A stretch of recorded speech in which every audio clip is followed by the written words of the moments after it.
BJP that arrived at the city earlier in the day attempted to visit the college. However, they were stopped outside the premises by the police. Barricades were put up outside the premises as the BJP leaders attempted to enter the campus. Sources in the administration told CNN News 18 that the BJP's fact-finding team was not to be allowed at the place of occurrence. और महिलाओं के खिलाफ जितना काम यहाँ पर हो रहा है उसमें कहीं ना कहीं अपराधीकरण राजनीति का हो गया है और राजनीतिक अपराधीकरण के चलते यहाँ तक कि शिक्षा का अपराधीकरण हो गया है। मेरे से पूर्व मेरे मित्रों ने आपको जैसे बताया कि अपॉइंटमेंट्स क्रिमिनल्स के हो रहे हैं कॉलेजेस के अंदर, वहां पे पुलिस वेरिफिकेशन नाम की कोई चीज है या नहीं। मूल विषयটা দাঁড়ালো তৃণমূল কংগ্রেসের স্টেট স্পন্সর গুন্ডামি মহিলা বলাৎকার করার ব্যবস্থা তার কারণে ওয়েস্ট বেঙ্গলের বাংলাতে লাগাতার হচ্ছে। সাবধান হয়ে যান, এই দেশের মহিলাদের সঙ্গে এভাবে অত্যাচার করা যাবে না। The survivor meanwhile narrated the horror, and this was corroborated by the CCTV evidence that has been recovered. First up, the survivor said that she was called to the union room on the pretext of a discussion, then was called to discuss matters pertaining to students. Now, the accused proposed to me, saying he wants to marry me. The accused thereafter assaulted me when I refused his advances. Had breathing difficulty, asked the accused to get me an inhaler. Was taken to the guard room and was assaulted again. Was threatened when I tried to resist the assaulters. The accused said they filmed rape bid in the union room. The accused threatened to upload the video on social media. These are the brutes. These are the Kolkata brutes. 31-year-old Manojit Mishra, practicing criminal lawyer, former Trinamool Congress Students' Wing president, linked to multiple incidents of assault. Graduated from the South Calcutta Law College in 2022, so he's the alumnus. Contractual staffer at college, had demanded death penalty for RG Kar convict. 19-year-old Zeb Ahmed, he got admission in the law college in 2024. Current student and TMC student wing member. The BJP has alleged that he secured a dismal rank of 2,634. The BJP claimed that Zeb got admission despite that dismal rank. The BJP has further said that institutions are being destroyed to protect criminals. The third accused is 20-year-old Pramit Mukhopadhyay. Current student, part of the Trinamool Congress's student wing, joined the RG Kar Reclaim the Night protest last year. He was allegedly he is the one who filmed the assault at Mishra's instructions. And the fourth accused is 55-year-old Pinaki Banerjee, the security guard employed at the college. He is suspected of failing to act or possibly aiding the crime. CCTV shows him absent from his post while the assault was underway. So who's Manojit Mishra? History cheater. The first revelation that comes to the fore was arrested in April for assaulting a cop during ATM scuffle. The second revelation is that there was attempted murder case filed in September 2024 against him. A third revelation says students lived in fear of Manojit Mishra's presence. He is an alumnus. What was he doing around in campus? That was another big question. Revelation 4, again, allegedly kidnapped students who spoke up against him. Another revelation is known to intimidate and threaten juniors regularly. Also, the college administration turned a blind eye and shielded Manojit. Why is the big question? Someone who's graduated in 2022, is a practicing criminal lawyer, was loitering around the college campus 2-3 years after graduating. RG Kar, is it a redo of what happened in Kolkata 10 months ago? Let's look at the similarities. A 31-year-old trainee doctor raped and murdered in August 9, 2024. A 24-year-old gang raped by seniors and alumnus on June 25, 2025. The next part, raped and murdered inside the seminar room, allegedly gang raped inside the institute's guard room. So it all happened inside the campus. Third part, raped and murdered at the workplace, supposed to be a safe place, the campus. Now, allegedly gang raped in college campus and which is again supposed to be a safe place for students.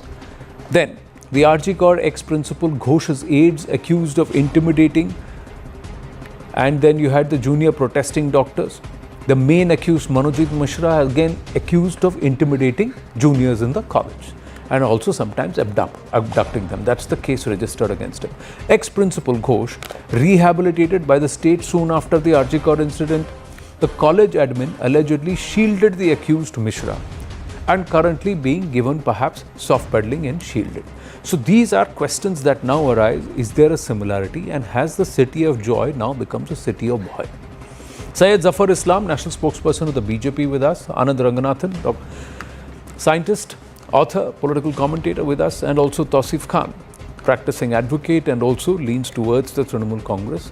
He's an independent political analyst. My namaste and Jai Hind to everybody. Thank you very much. Syed Zafar Islam, one of the accusations against the BJP is that the BJP is desperate to find something that will allow them to politicize and try and get some traction on ground. And that's why you're jumping at something, at an event that has happened, unfortunate one.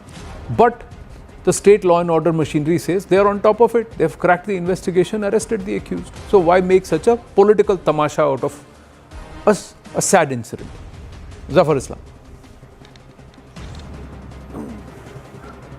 Nasim, for others, it may be, or other political parties, it may be a political issue. For us, it's not a political issue. It is the issue of a women's safety and dignity.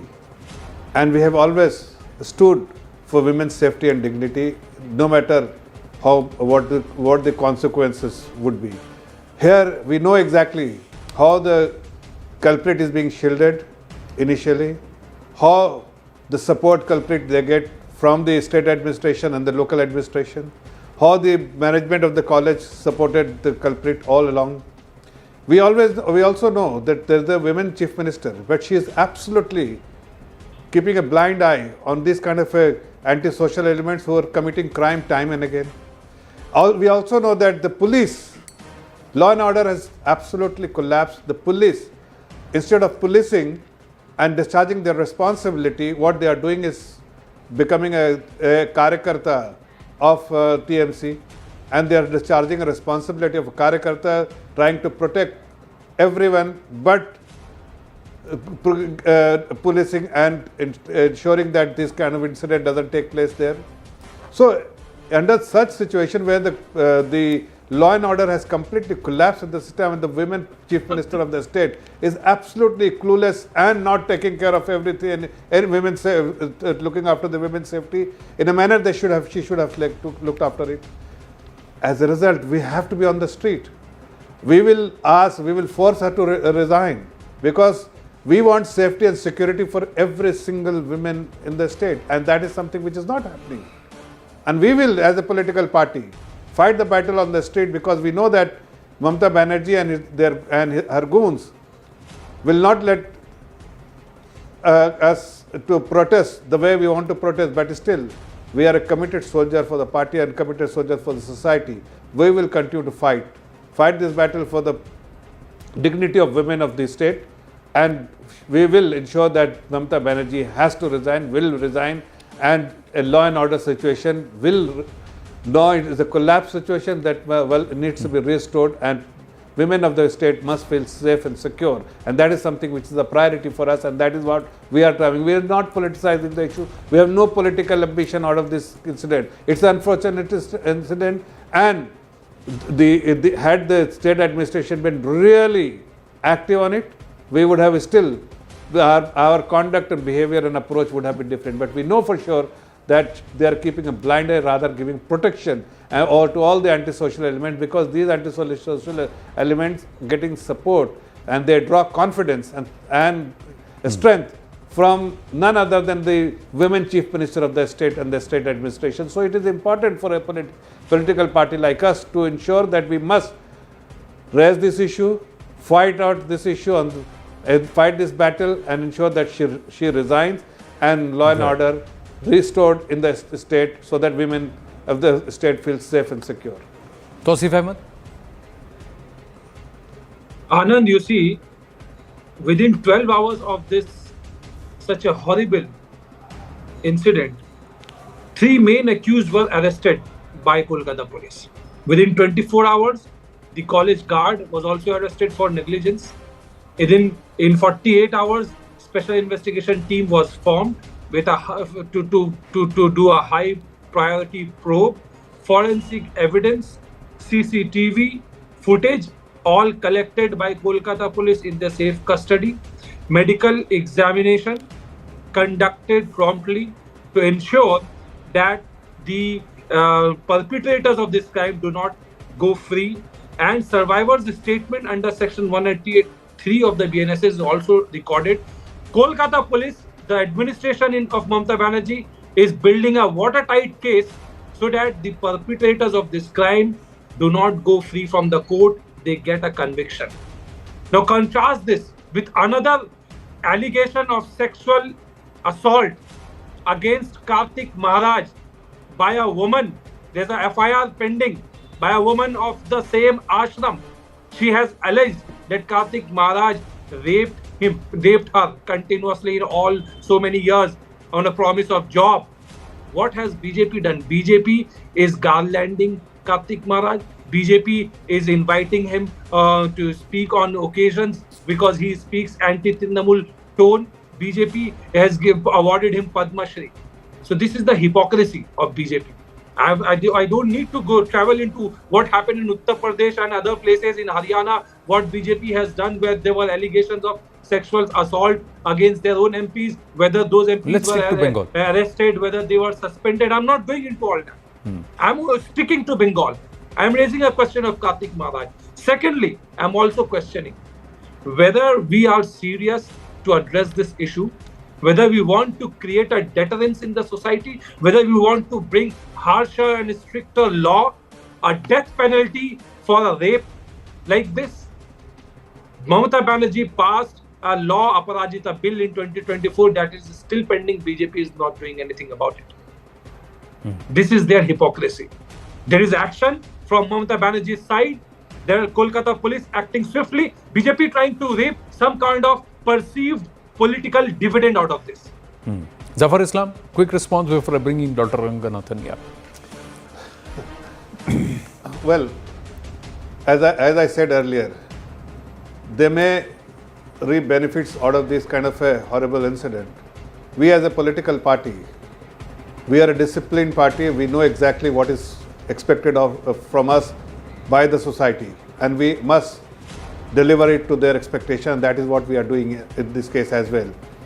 Politically, we benefit, not benefited, we will not benefit is something is a questionable issue, debatable issue, and that's not our priority at all. As I said, leave politics out of it. It is the system, it is the law and order situation of the state which is a cause of concern, and it is not happening for the first time. We know exactly how Mamata Banerjee administration is working. The police is not acting the way they should have acted. Police is not arresting antisocial element. They are committing crime every day and night in West Bengal. Police has become a karyakarta of the TMC, and that's why the people of the state are really worried for their own safety and security. It is they expect us to be their voice, and we will definitely, together with them, we will fight this battle. And let me tell you one more thing, the TMC spokesperson, that you have always used other means basically to reap such benefits, political benefits, by the Tushtikaran and other things which you do all the time. We have never done it. We fight the battle, what is good for the society, for the people, for the country, and we will not shy even in this battle, purely because we know the mindset of the TMC. How Kalyan Banerjee, what did he say? I mean, is this something which is expected of a member of parliament of this of the ruling party of a state?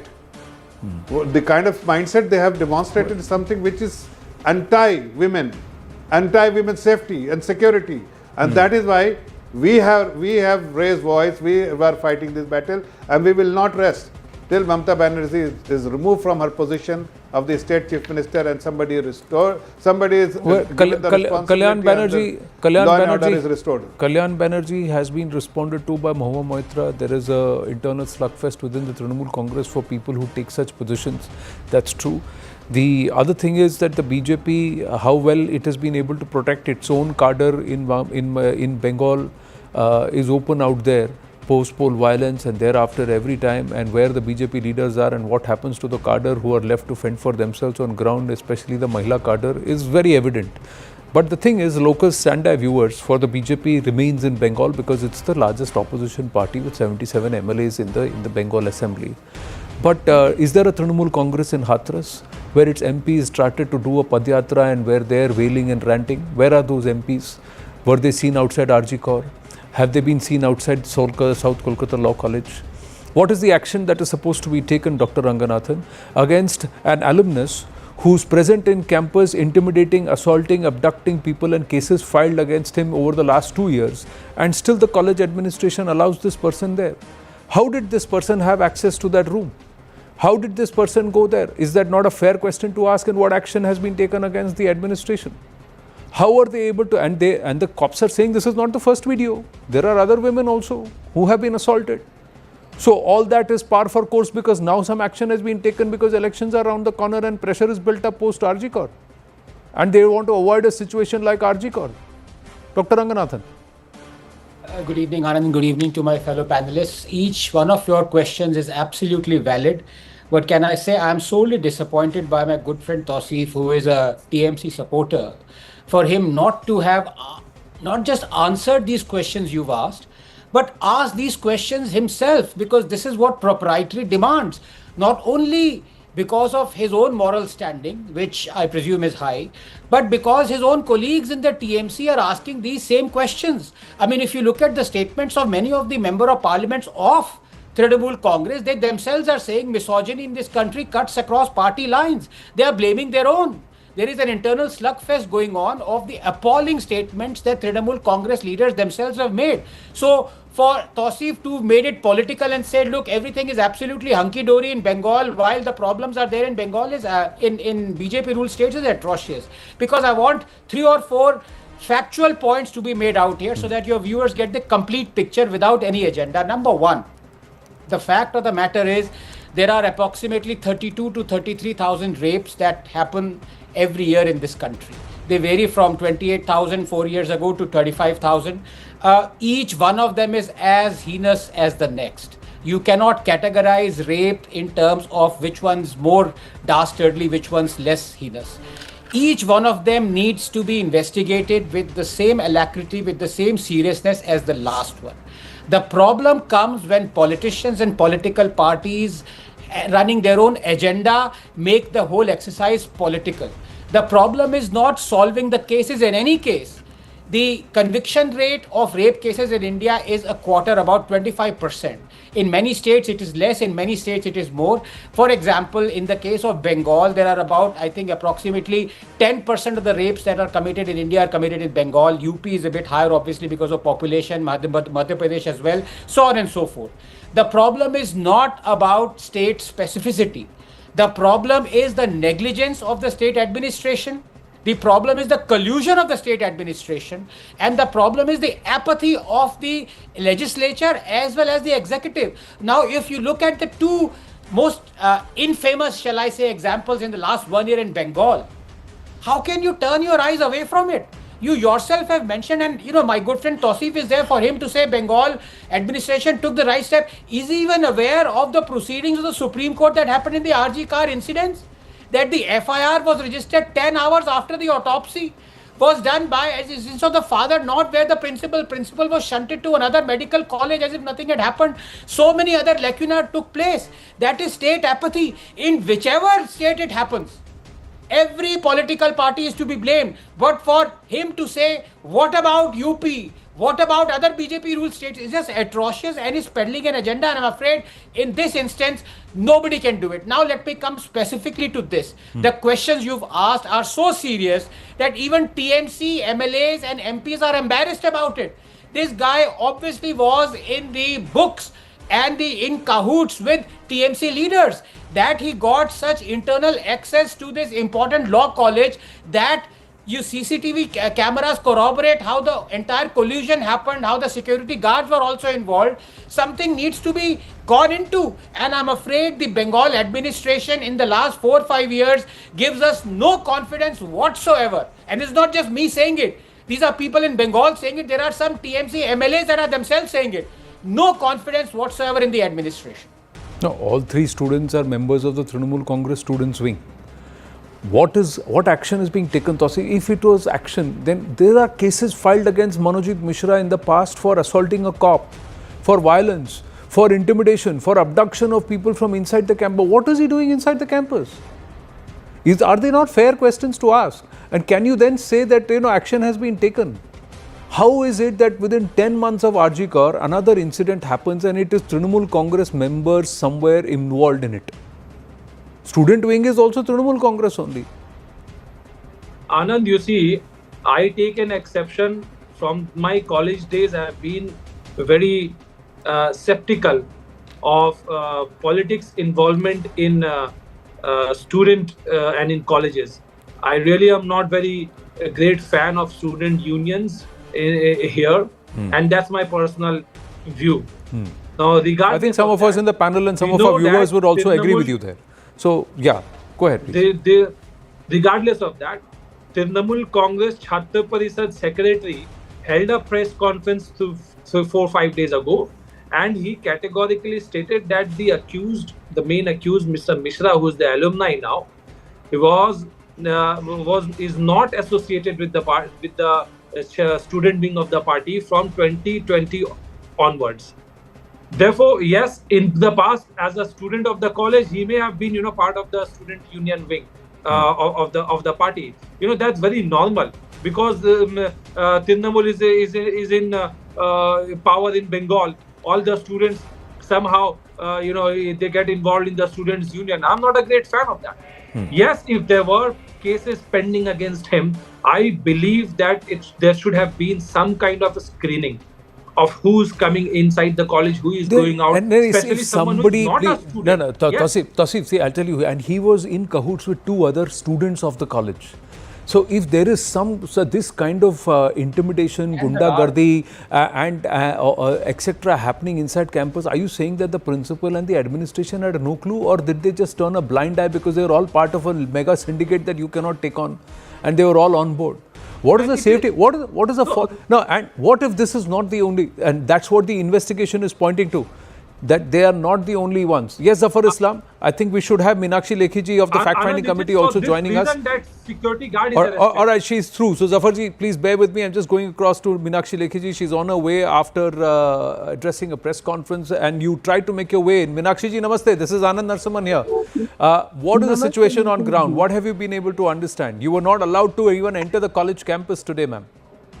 No, which is fine, because we respect the law, and I told the commissioner the same thing. I said, look, we have Manan Mishra as the Bar Council chairman with us, and under the Bar Council rules and regulation, for any affiliation to work, they have the right to inspect, and they can do even surprise inspection. So it's one authority, and one authority not against the other authority, but each authority acting for their own cause. Under these circumstances, police cannot stop us. So which we directly talked to the commissioner, and I brought up the subject, and I told the commissioner that you cannot stop him from.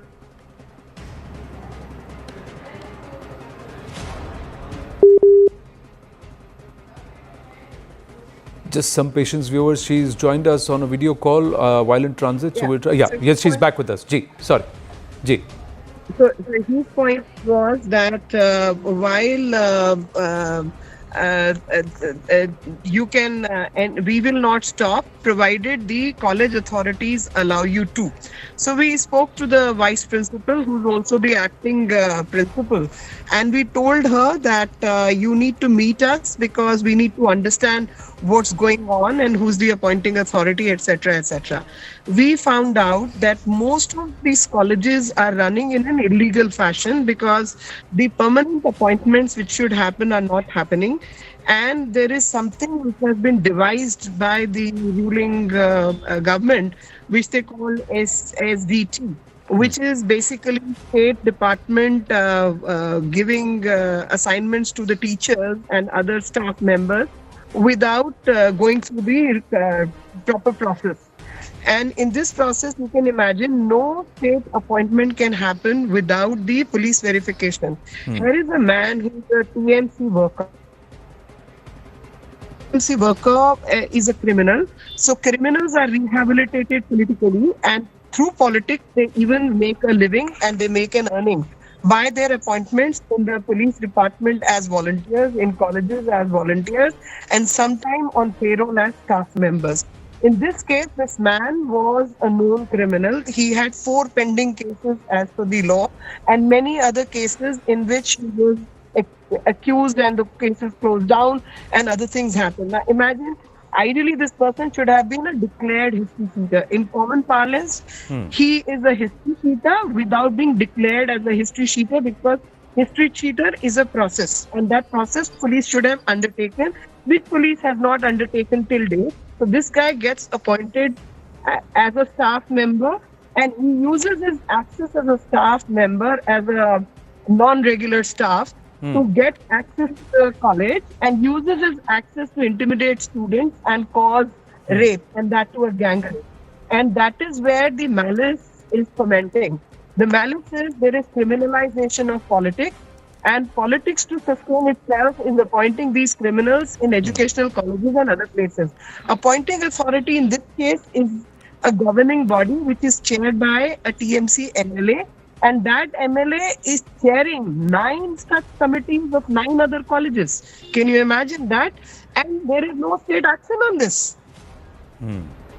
So this is one part of the fact finding. And today also there was another case in which a panchayat member on Shivri was assaulted on the road. Clothes being pushed and pulled here and there. Now imagine women who are working, whether, I mean, you are an empowered woman, even if you're a panchayat member or a doctor or a law student. I mean, these are not people who are easy to intimidate, but these are the women who are getting intimidated and who are forced and coerced into this kind of criminal activity. And you can just imagine. But Meenakshi ji, one of the criticisms coming the BJP's way is that there's unnecessary politicization, because action has been taken, the perpetrators have been arrested, the accused or one of the abettors has also been arrested, and actions where there is an SIT which is investigating the matter. So why the need for a fact-finding team of the BJP? Why this? I'll tell you why fact-finding. The assaulters and others, the criminals have been arrested.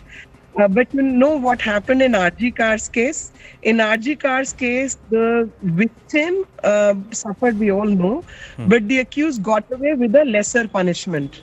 And we don't want, in this case, the criminal to get away with lesser punishment, number one. Number two, this nexus of political appointment and regular, non-regular posts and political criminalization of politics and their appointment and assignment in educational colleges would not have been exposed. And that is not part of any criminal investigation. This is a racket. And that racket had to be exposed. And thus, this fact-finding committee was very, very necessary, because they are all in cahoots. And this had to be exposed, because only when you go deep into the phenomena, talk to people, you understand what's going on. Do you have reason to believe, Meenakshi ji? Like this. Do you have reason to believe that there could be other instances too? The same group of these brutes could have assaulted other girls too, other students too? I have a list. The Commissioner of Police has a list. He assaulted the policeman also in the previous cases. The other cops have a list. There are 4 pending cases. Arms Act case is pending.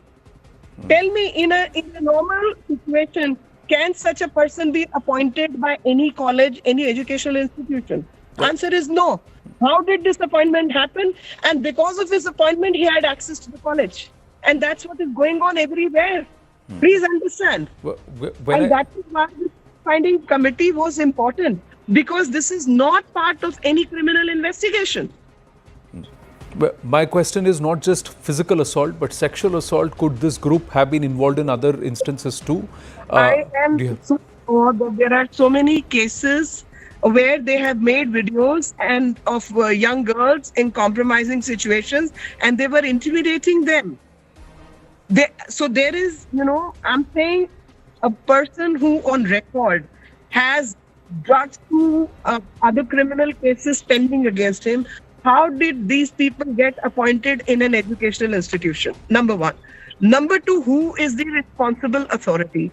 Number three, when people start talking sense and go to find out what's going on in the state, you start blaming those very people because you don't want to correct the system.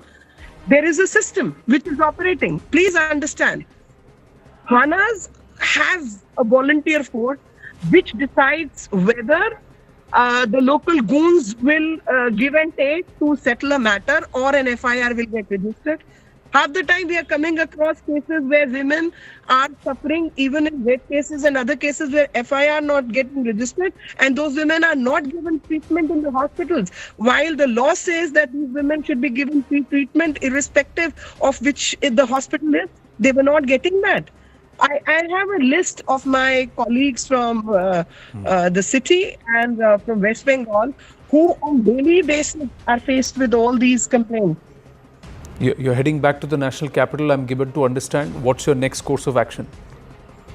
The next course of action is, of course, what we have stated right now through the press conference and through interview with you and other people is just tip of the iceberg. I'm so sure if this is investigated deeper, the lobby will be exposed, and that lobby is that you hire criminals and allow them in the political framework so they get the protection of the politics and they lead the politics. And through politics, they get access to systems and institutions where they should be denied access to, and they control those institutions. And that will get exposed. I am so sure. So you're saying there's a total syndicate involved. You call it a lobby or there is a complete syndicate involved, and there is criminalization of politics, and there is political protection to the criminals. And that's how the appointments and assignments are coming their way. Meenakshi Lekhi ji, thank you for your time. Thank you for speaking with us. We look forward to the detailed report also very soon. Going back to our panelists, viewers, we have a big story from China also coming through, but we'll just hold that for another 2-3 minutes. Tausif, would you like to respond to what Meenakshi Lekhi ji has said as part of the fact-finding commission? Zafar Islam ji, thank you for your patience. We'll come to you also for a comment, and also Dr. Ranganathan. Yes, Tausif. How would you want to respond to this? There is a proper syndicate that is running this, and that's why this has happened. Ji. Anand, whatever will come to the light of Kolkata police, action will be taken against it. It is Mamata Banerjee administration which is allowing the fact-finding committees to visit sites, even whether it was Sandesh Kali, whether it was Ajikar, and contrast that with the Yogi Adityanath administration. The fact-finding team from Kolkata, when Mamata Banerjee had sent a delegation to Hathras, they were not allowed to go inside. Therefore, you see, it's BJP's double standard and hypocrisy when it comes to matter like this, which does not require any of us to play political game. This is a social evil. It requires people as a whole, as a collective society, to come and fight to this menace. It's been the rape culture has existed from as long as I have, I from my growing up days, I've always heard that India is a rape capital of the world. And it continues to be. It breaks my heart to see that even after so much of progress in other field that India has made, this menace in the society remains. At least the mentality, the pervert mentality remains. Well, appreciate your sentiment there, but the Trinamool Congress, I'd like to put on record, has no locus standi electorally in Uttar Pradesh, but the BJP is the single largest opposition party. It's the main challenger, and they have a locus standi in Bengal and Bengal politics as a political entity. The second part, that it was not the Trinamool Congress that allowed them inside the campus. It was the legal ruling and the court-mandated stipulated procedures as outlined by Meenakshi Lekhi. That is the reason why that the vice principal even met them and owed them an explanation. It was under Manan Mishra as part of the Bar Council chief, not because they went there as an individual political entity or part of the BJP. So that also stands out. They were actually blocked access. We could see the pictures too. But Zafar Islam, how would you want to respond? And then final word, Dr. Ranganathan, I'll come to you. See, I heard Tausif earlier, the way he was trying to shield the accused, main accused, that he was no longer in the student union wing, and the press conference was made by the student union wing chief that he is no more working with them. I mean, these kind of statements should not come from a representative of a political party instead of condemning them. The only thing they can say that we need to condemn as a society, as a political party, we need to condemn. And with the way when they start speaking this language, then only people start suspecting more, because his association with all the political parties, some of them, the political leaders of TMC, some of them was shown on your TV screen. But there are many such pictures I have seen. His close association with the Mamata Banerjee's nephew, the Mamata Banerjee's minister, Mamata Banerjee's leader, Mamata Banerjee's close aides. So there are many people here. He is extremely close. I mean, when a Tausif, let's not do that. We had a civil debate. He didn't speak over you. Please don't speak over him. When a man, yes, please complete. When a man slap a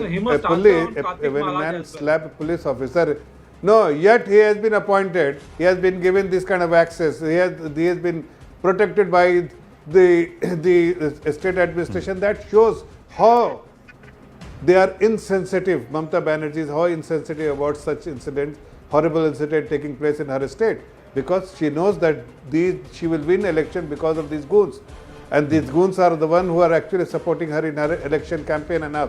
But we as a political party, we have made up our mind that we will fight the battle for the people of West Bengal, for the safety of the women of the state, safety and security of the women of the state. And like Meenakshi ji has rightly said, there is a syndicate which is working there. We have to ensure that that syndicate does not exist once we are in the we are in the power, and we are able to safeguard this interest of these women and the people of West Bengal. Well, for that, the BJP has to be seen in Bengal on ground, actively on ground. It cannot be largely presence from Delhi. That's the feedback that's also coming from ground, and I'm sharing that on national television with you, Zafar Islamji. Someone who's always receptive to feedback, but that's the case. If you want to be a strong opposition, you have to be there, not just for cause, but for absolute effect on ground. Yes. Dr. Ranganathan, final word, have to wind up and we'll move on. Yeah, Ji. Yeah, no, couple of good points. I think one of the panelists said this, let's not resort to loose statements like India is the rape capital of the world. If you look at the rape incidents and the facts, we come nowhere close to the West or even America in terms of, rapes per incident. So let's not just make loose statements. We ranked 148. The point now, 1 second, Tausif, have some manners. Please, I didn't interrupt you. The more important point is, let us not resort to what about you. Saying, what about UP? What about Rajasthan? What about? Let us talk sense. Let us condemn the incidents that has happened. Let us condemn the state collusion, the state negligence, and the state apathy. Now, if you don't have the guts to do that, then I'm afraid there is nothing that can be done in order to rectify the situation. But the people of Bengal are watching. The people of Bengal are watching how this perpetrator, alleged rapist right now, was sacked by the same school, was then reinstated, had more than half a dozen cases pending against him, and then he is the one who's walking like a lord in the same college and perpetrating these heinous crimes. How can that happen without state and party collusion? That's the basic question that people of Bengal are asking. No amount of whataboutery or making loose statements are going to let you away from this. Well, it's a syndicate. There is a syndicate, it's a big lobby, and this syndicate has itself entrenched across the board, and that doesn't augur well for governance, that doesn't augur well for a state or its people or its leader too. Well, we will leave it at that, have to pause. We've got another big story our way. Thank you very much, Tausif and Zafar Islam. Thank you very much. Dr. Ranganathan stays on with us as we shift focus to something that's happening in the neighborhood. Where is President Xi Jinping? Ghaib. He's not there. He's disappeared from the front pages of the Chinese national dailies. He's disappeared from media attention and also multilateral platforms. Where is he? Chinese President Xi Jinping's unusual disappearance from public view between the 21st of May to the 5th of June this year has sparked intense speculation about internal political adjustments at the highest levels of the Chinese Communist Party. However, top intelligence sources have told CNN News 18 that Xi Jinping's absence is not unusual and China has a history of sidelining prominent leaders. The Chinese Communist Party has previously done this with three notable leaders, reducing their operational authority to mere ceremonial roles, sources say to CNN News 18. Currently, real power lies with General Zhang Youxia, now the first vice chairman of the Central Military Commission, who is backed by CCP seniors from the Hu Jintao faction and according to top intelligence sources. Manoj Kumar Gupta, our group editor, Security and Intelligence Affairs, is now getting us these details. As Xi Jinping's ideological control weakens, intelligence sources highlight that Wang Yang is being groomed as a reform-oriented future leader and technocrat. CCP leadership transitions are typically managed by sidelining rather than outright dismissals. Although Xi retains his formal titles, top intel sources note that his operational dominance is waning across military, economic and ideological domains. Now, this sidelining is evident with the removal or sidelining of army generals linked to him. Intel sources also observe the absence of mentions of Xi Jinping thought and re-emergence of senior party members. State-controlled media silence on Xi indicates an internal power shift. Meanwhile, China's economy is struggling with 15% youth unemployment and stagnant real estate growth. Failures in semiconductor funding programs further compound the economic woes. Let's go across to our guest, Andrew K.P. Leung, China strategist, Jennifer Zheng, member of the International Press Association and journalist. Inconvenient Truths is with us, and Dr. Ranganathan stays on. My namaste to everybody. Thank you very, very much. Jennifer Zheng, how would you read these developments over the last 2 months? Actually, today there is some very important news coming out.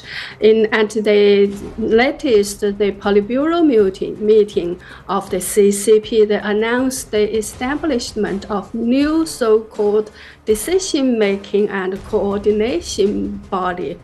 And it stresses that in the future, the important decision-making should be done through this decision-making and coordination body. So this reminds people of the days when China has a so-called central advisory body where the CCP elders were actually giving advices, or you can say overseeing the operation and the decision-making process. So, of course, as you mentioned earlier, recently there are a lot of different signs that showing Xi Jinping's power is, you can say, much more reduced than before. Andrew K.P. Leung? Yes, there are a number of questionable developments in recent months, including, for example, the dismissal or the demotion of a number of top generals and top leaders in the military commission, and some heading very sensitive military units, all connected with the ongoing campaign against corruption. But let's not forget that some of these foreign stars, they have been known to be close allies of President Xi. So their demotion or dismissal must have an impact on President Xi's stature. And of course, that you can see that throughout the ruling of the Chinese Communist Party, there is after a number of years, a transition from between the two camps. There is the Hu Jintao, Wang Yang, and Wen Jiabao. There's this camp, which is the youth, the League camp, and then of course there is the princelings camp. And then you can look at the past periods. There seems to be a transition from one camp to the other. Usually the transition, of course, has been peaceful because China learned a big lesson from the days of the turmoil of the political purges and so on and so forth. So I think that this is a consensus that they need to keep the continuity of the leadership of the Chinese Communist Party. But then the signs in recent months with the dismissal, the fall of a number of high-profile leaders connected with Xi, does throw up question marks. Also, there seems to be a report that President Xi may have suffered from some sort of an ailment. This not yet confirmed. I can't confirm it myself, but I look at some of the report. So, and in fact, when President Xi took over, Wang Yang is supposed to be someone standing in line. Is the kind of supposed to be the next leader.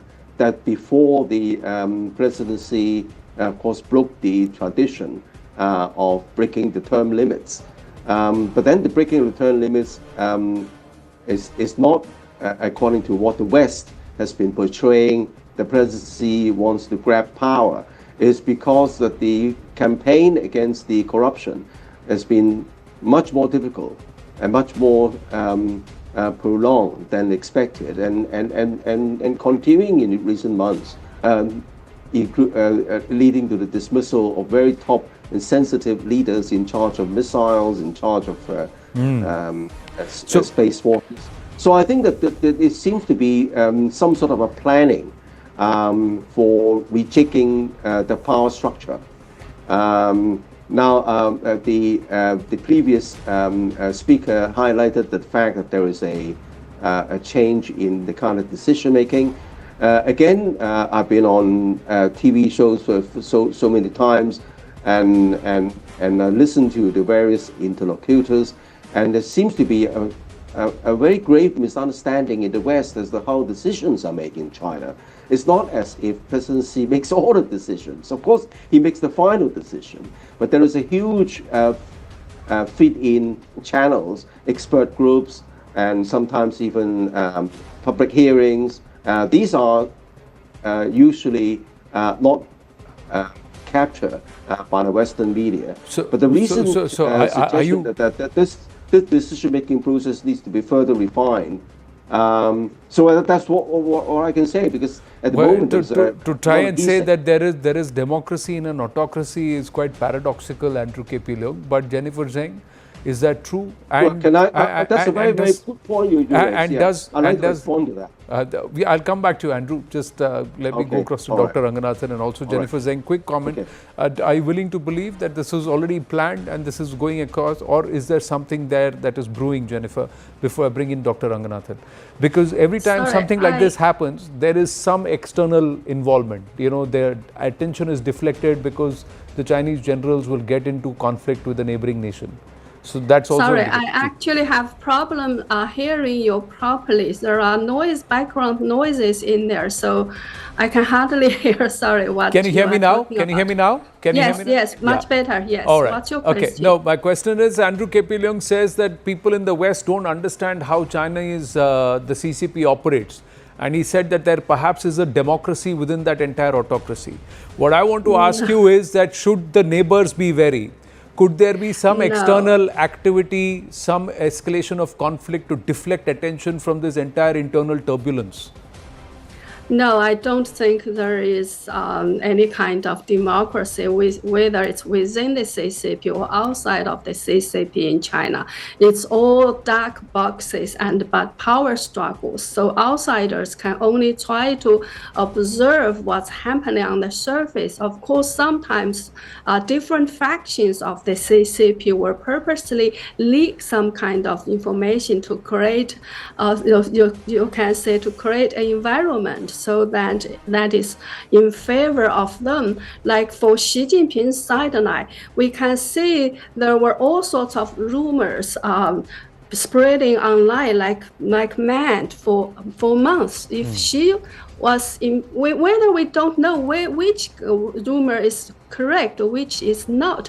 But when Xi Jinping was at the top of his power, those kind of rumor would not be allowed to circulate online like this madly before. So the fact that there are so many rumors about him losing power itself existed is a very clear sign that he is losing control of the internet, at least. And another sign is there are so many PLA generals, and some of generals were only promoted by him personally 2 years ago, got removed or got some even say got murdered, like the number 3 PLA person, a vice chairman of the Central Military Commission, He Weidong. Rumors said he already had died since his last appearance in March, soon as March this year. So you look at this, I think it's all power struggle within the CCP, but you really don't know who is doing what.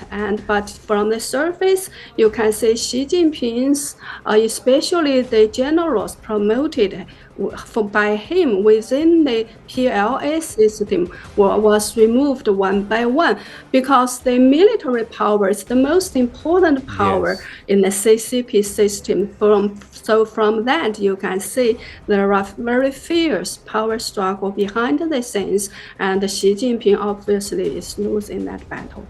Point well made there. Dr. Ranganathan, quick update that China is also known for externalizing its internal problems and instability, especially against Bharat. Top intelligence sources assert multiple reshuffles in the PLA Western Theatre Command since late 2024 indicate that the field commanders may escalate tensions along the line of actual control, potentially taking action in Arunachal Pradesh and Ladakh to demonstrate loyalty or distract from domestic issues. The CCP has a history of using external confrontation to manage internal instability, as evidenced by increased South China Sea activities during the 2012 Bojilai political crisis and aggressive moves in Ladakh during the 2020 pandemic.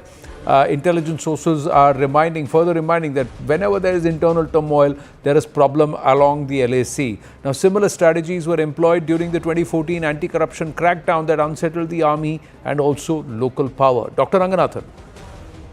Yeah, no, I don't think Mr. Xi Jinping is missing. I think he was last seen at a newspaper building in Chennai, or was that a hologram? I don't know. But a couple of things out here. Number one, let's be very honest about it. China, contrary to what one of the panelists is suggesting, is not a democracy at all in any shape or form. It is a ruthless dictatorship. Be that as it may, it is a fact that it, unlike a lot of our neighbors, India's neighbors, it is a very stable dictatorship. And there are two reasons for that. One is the ruthlessness of the head of China, in this case Xi, who has removed the term limits, so he can indefinitely be the president.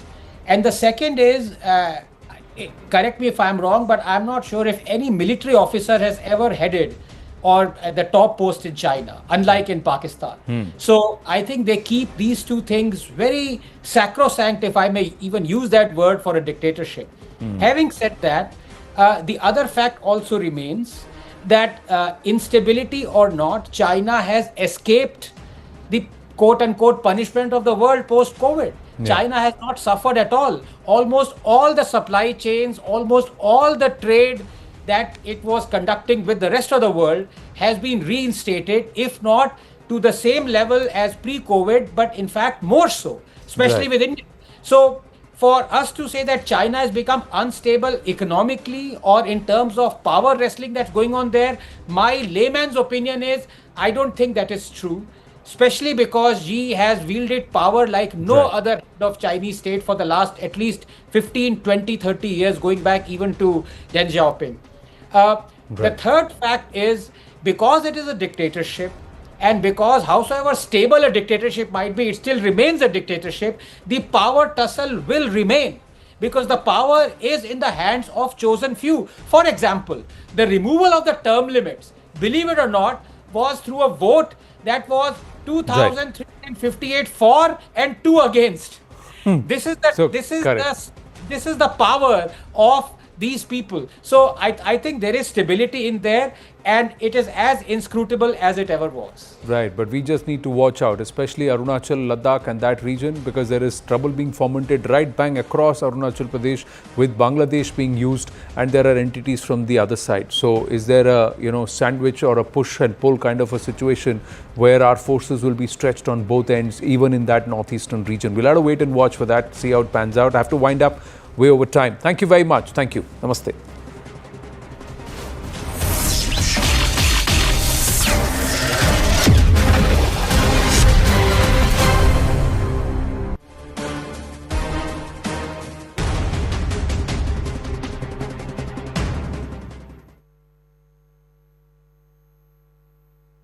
Co-presented by. This is News 18 Network.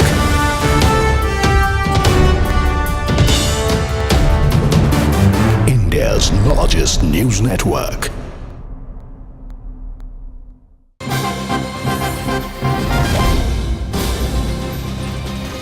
Welcome back. Now we are getting a breaking input from the international front. Now Canadian Prime Minister Mark Carney says trade talks with US have resumed after Canada rescinded its plan to tax US technology firms. Now this comes after US President Donald Trump suspended trade talks with the neighboring nation over its plan to continue with its tax on US tech firms, which he called a direct and blatant attack on our country.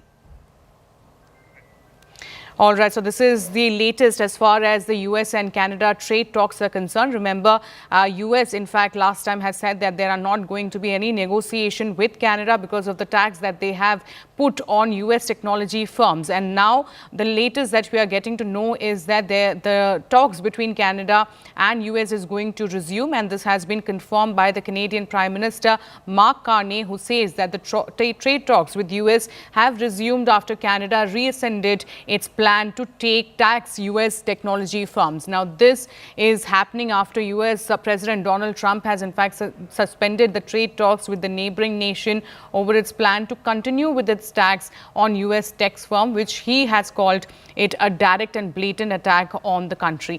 I'm now joined by CNN News 18's Akansha Swaroop on this broadcast. Akansha, the talks between US and Canada, which was in fact completely withdrawn by both the sides, is now going to continue again. What is really the conditions on which the talks is going to continue now?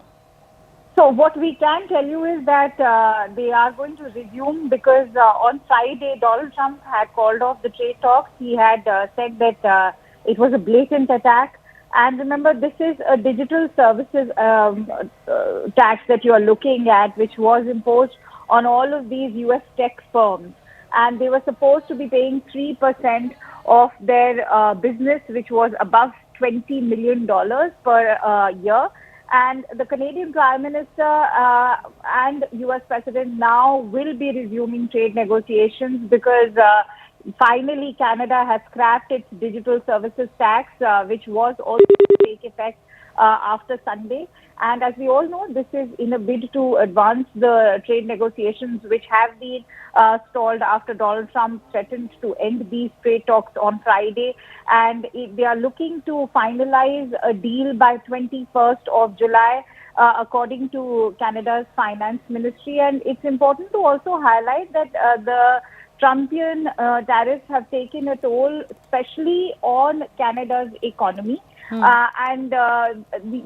already seen the kind of relations nosediving, especially under the previous Trudeau government, and things seem to have, reached much of a headway after Donald Trump interacted with the Canadian Prime Minister Mark Carney during the G7 summit. So it's now it's being seen as a fresh start. And they could not, both sides, especially Canada, could not have afforded this breakdown in trade talks. And as I said, this was a 3% digital tax which Canada was looking to impose on $20 million in a calendar year. But this was also a move by Canada to sort of reciprocate the Trumpian tariffs, but seems that it's been withdrawn. All right. Many thanks, Akansha, for bringing us that context. And with that, we're going to slip into a short break. More news and update on the other side. Stay tuned. This is News 18 Network.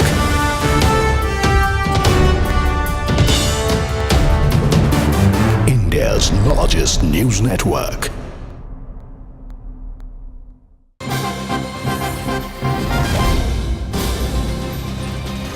Welcome back. Now we are getting a breaking input from the international front. Now Canadian Prime Minister Mark Carney says trade talks with US have resumed after Canada rescinded its plan to tax US technology firms. Now this comes after US President Donald Trump suspended trade talks with the neighboring nation over its plan to continue with its tax on US tech firms, which he called a direct and blatant attack on our country.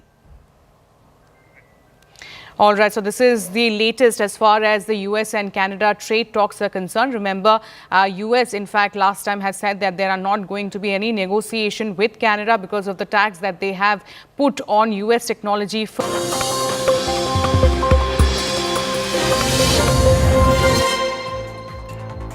Good evening, you're watching Brass Tacks. I'm Zakir Jacob. There's been yet another horrific gang rape in Kolkata involving a college student at the South Calcutta Law College. This is a repeat of what happened exactly a year ago at the RG Kar Medical College. The connections, the similarities are simply too hard to ignore. The main accused in this case, he's been identified as Manojit Mishra. He has a TMC connection. He was part of the TMC students' wing at one point of time. The co-accused, there are three others who are all enabled by this culture of fear and this culture of extortion, where anybody who's linked to the ruling party seemingly can get away with it. There's also politics at play, which is playing out in full public glare. Today, a BJP fact-finding committee landed up in the college. They couldn't speak with the victim.